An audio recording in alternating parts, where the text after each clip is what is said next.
नमस्कार दोस्तों, स्वागत है प्रकाश गुरुकुल चैनल पर। दोस्तों आज की इस वीडियो में रीजनिंग के क्वेश्चन देखेंगे दोस्तों, जो कि आपका पार्ट 12 है। तो चलिए दोस्तों क्वेश्चन को सोल्व करते हैं।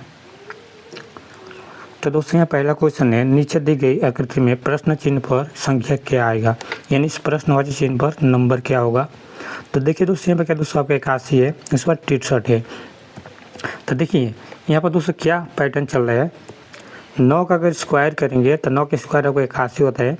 इसी 9 को दोस्तों 7 से गुणा करेंगे दोस्तों आपका 63 हो जाएगा, यानी 7 से गुणा कीजिए 9 में तो 63 हो जाएगा।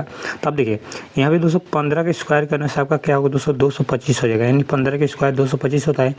अब उसके बाद 15 को 7 से गुणा कर दीजिए, क्योंकि यहाँ पर 7 से गुणा किए थे ना। तो यहाँ पर दोस्तों 15 को 7 से गुणा करेंगे तो आपका नंबर क्या हो दोस्तों 105 हो जाएगा। सेम पैटर्न दोस्तों इसमें भी अप्लाई होगा। तो देखिए अगर 11 के स्क्वायर करते हैं तो आपकी 121 होता है, 11 का स्क्वायर 121 होता है। उसके बाद 11 को फिर 7 से गुणा कर दीजिए, तो 7 से गुणा करेंगे दोस्तों 11 को तो 77 हो जाएगा, यानी 77 हो जाएगा। तो आपको प्रश्नवाचक चिन्ह क्या होगा दोस्तों आपका 77, सी करेक्ट आंसर हो जाएगा। चलिए दोस्तों अगला क्वेश्चन देखते हैं। क्वेश्चन 2 है, मोहन ने अपने घर से पश्चिम की ओर चलना प्रारंभ किया और 40 किलोमीटर चलकर रुक गया। उसके बाद वहाँ से बाईं ओर मोड़कर 30 किलोमीटर तक चला, तो वो अपने घर से कितनी दूर स्थित है। तो देखिए ये हो जाएगा दोस्तों आपका ऊपर में उत्तर हो जाएगा, नीचे में दक्षिण हो जाएगा, राइट में पूरब हो जाएगा, लेफ्ट में पश्चिम हो जाएगा। तो दोस्तों यहाँ पर क्या दोस्तों आपका अपने घर से पश्चिम की तरफ चला, तो घर यहाँ पर उसका है ना, तो पश्चिम क्या दोस्तों पश्चिम ये है ना, पश्चिम में है, यानी पश्चिम का दिशा ये है ना, तो यानी पश्चिम की तरफ चला। ठीक है, उसके बाद 40 किलोमीटर चला, हाँ 40 किलोमीटर। उसके बाद क्या बोले दोस्तों, उसके बाद वो वहाँ से वो बाईं ओर मुड़ गया। तो बाईं किधर होगा, अगर उसका मुख पश्चिम की तरफ होगा तो बाईं ये हो जाएगा ना, बाईं आपका नीचे की तरफ हो जाएगा, तो ये हो जाएगा बाएँ। तो कितने किलोमीटर चला, 30 किलोमीटर चला, तो 30 किलोमीटर लिखेंगे। अब चलो दोस्तों दूरी पूछा ना, तो दूरी तो यही पूछा है ना दोस्तों, यही दूरी पूछा है। ये पाइथागोरस प्रमेय लगेगा। इसी को दोस्तों अगर हम पलट देते हैं दोस्तों फिगर को, तो दोस्तों इसी फिगर को अगर पलट देते हैं तो आपका फिगर ऐसा बनेगा। तो चलिए दोस्तों यहाँ पर क्या दोस्तों आपका ये हो जाएगा आपका फिगर इस तरह हो जाएगा। ये हो जाएगा दोस्तों आपका 30, उसके बाद ये हो जाएगा 40। अब इसको हम क्या मानते हैं दोस्तों, इसको ए मानेंगे, उसके बाद इसको बी मानेंगे, उसके बाद इसको सी मानेंगे। तो पाइथागोरस प्रमेय में क्या होता है दोस्तों, कोण निकालने के लिए यानी ए सी यहाँ पर है दोस्तों, ये लंब हो जाएगा, ये लंब हो जाएगा, ए बी आपका लंब हो जाएगा, ए बी आपका लंब हो जाएगा स्क्वायर प्लस, उसके बाद बी सी आधार हो जाएगा, B C square under root में हो जाते हैं। पाइथागोरस प्रमेय यही है दोस्तों आपका। अब देखिए इसको हम निकालना है दोस्तों, ए सी का मान निकालना है। तो देखिए ए बी का मान क्या है दोस्तों, ए बी का मान 40 है, 40 स्क्वायर करेंगे प्लस, उसके बाद बी सी का मान क्या है दोस्तों 30 है, तो 30 की स्क्वायर करेंगे। अब चलिए 40 की स्क्वायर होता है दोस्तों 1600 हो जाएगा। यहाँ पर दोस्तों 40 की स्क्वायर क्या होगा दोस्तों 1600 हो जाएगा।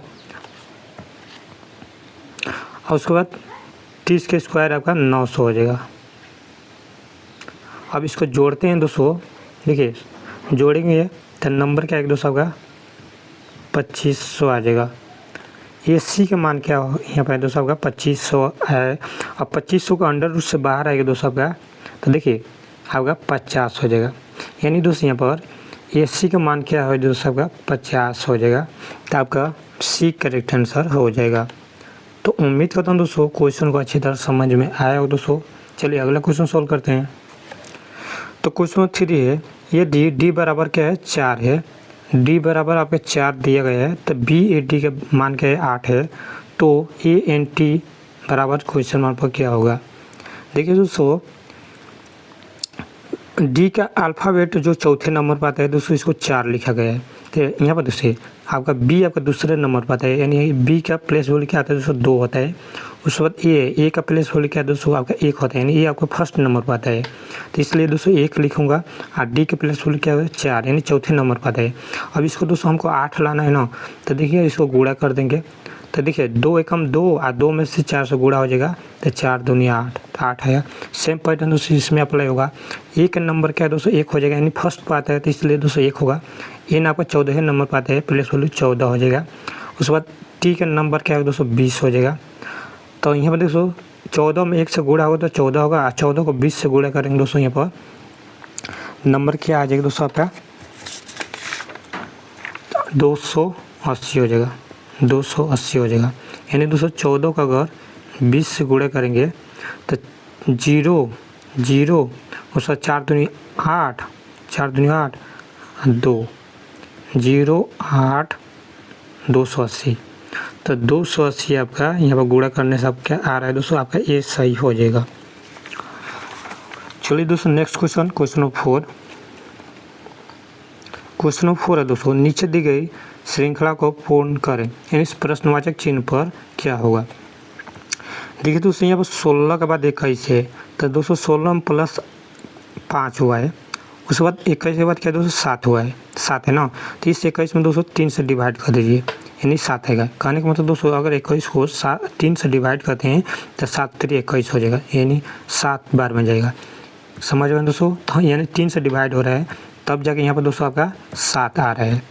अब दोस्तों यहाँ पर 13 के बाद क्या है दोस्तों 18 है, तो यहाँ प्लस क्या हुआ है दोस्तों 5 हुआ है, यानी 13 में प्लस 5 करेंगे दोस्तों तो 18 हो जाएगा।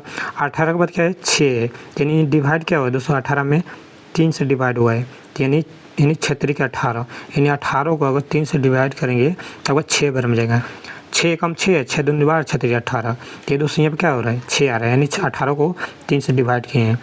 और उसके बाद क्या है दोस्तों 19 के बाद क्वेश्चन मार्क। तो देखिए दोस्तों यहाँ पर प्लस हुआ है, फर्स्ट में आपका क्या है दोस्तों फर्स्ट नंबर आपका प्लस हो रहा है, तो इस बार दोस्तों आपका फर्स्ट नंबर यहाँ पर प्लस हुआ। 19 में 5 प्लस करेंगे तो यहाँ पर 24 हो जाएगा, ठीक है।